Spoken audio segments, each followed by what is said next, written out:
You know, I saw how we actually increased sales, and that experience I have brought to this business plan. So over the last 5 months, I've had a lot of conversations with folks, economic development, CEOs, educators, experts in these fields, and I made sure that the plan that I put together is one that really provides the type of roadmap for how we will jumpstart Wisconsin's economy. We are lagging the rest of the country. We are lagging every other state around us in the Midwest. Out of 10 Midwestern states, we're 9th in job growth. So we need a plan that is serious about specific strategies and tactics that are going to move Wisconsin forward. Frankly, what Governor Walker put out when he was running for governor did not have that type of thought and strategic and tactical approach to things. It was 4 pages. In fact, I bring it here today. This is it, 4 pages. It didn't outline exactly how we were going to move the economy forward, and it shows in the results. You know, nowhere close to the 250,000 jobs promised that he made to the people of Wisconsin. And as I said, I approach this as a business person, and I think that this plan reflects that thinking. And they are really good strategies and tactics that I have consulted with experts and business people in the state as to what will really grow our economy. So it is a different approach. The 5 key strategies that I have in there, first and foremost, is we have to align our economic development efforts around our key industry clusters. Build on the success and the foundations we have, but also make sure that we are supporting emerging industries. In fact, you talk about this idea of kind of skills training with high schoolers beginning even before they graduate to know kind of what they want to do. How is that different from the kind of money that this administration has put toward vocational skills training to kind of try to meet the needs of the employers? Well, we have seen just recently that Governor Walker has put more money into it, but that's actually after he cut our technical colleges and our skills training. So that does not even make up for the cuts. So this is making sure that we set priorities. As governor, I want to set that worker training and education is a priority.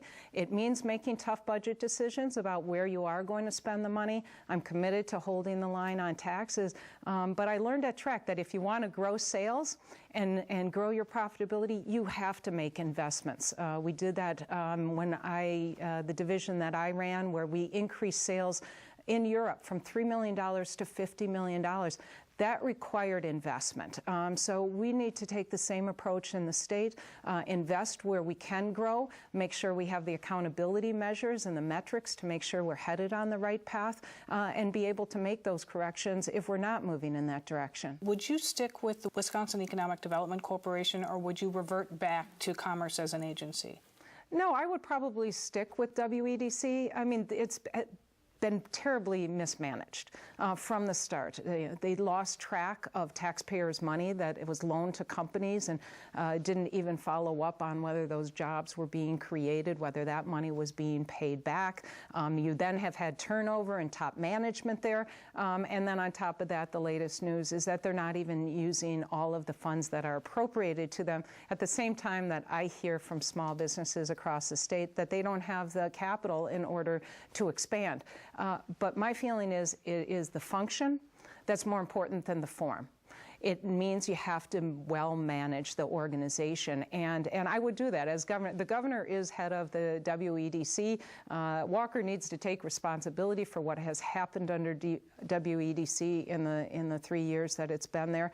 As governor, I would make sure that we're managing that organization well. And yet, in fairness, when you were Commerce Secretary, there was a 2006 state audit that suggested some of the same kinds of problems with tracking some of the money that was going out the door being given to create jobs. So how do you respond to that? Well, that audit, which was released in early 2006, covered a period of something like from 2000 into 2005 and 6. I started at Commerce in 2005. We took a lot of those recommendations and made sure that we did put in place those tracking mechanisms. But most of the deals that were cited under those were ones that did not happen when I was Commerce Secretary, but certainly took those recommendations to heart and made sure that we made any changes that were needed to track that money.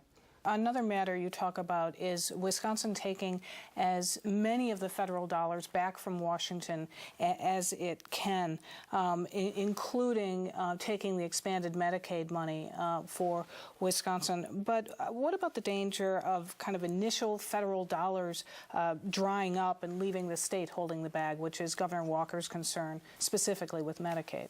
Well, this is hundreds of millions of dollars. That is Wisconsin taxpayer money that goes to Washington. As governor, I will fight to get as much of that support and money back into the state.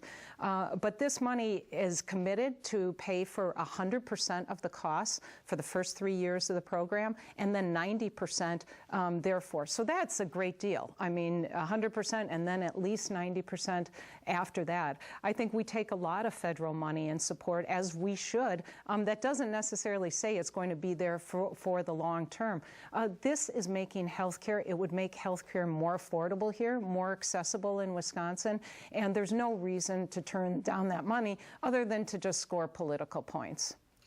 You say that we should hold the line on taxes, and yet I think I'm right that you said that you didn't agree with Governor Scott Walker signing into law the tax breaks that he just did this week. So what is your version of holding the line on taxes? Sure.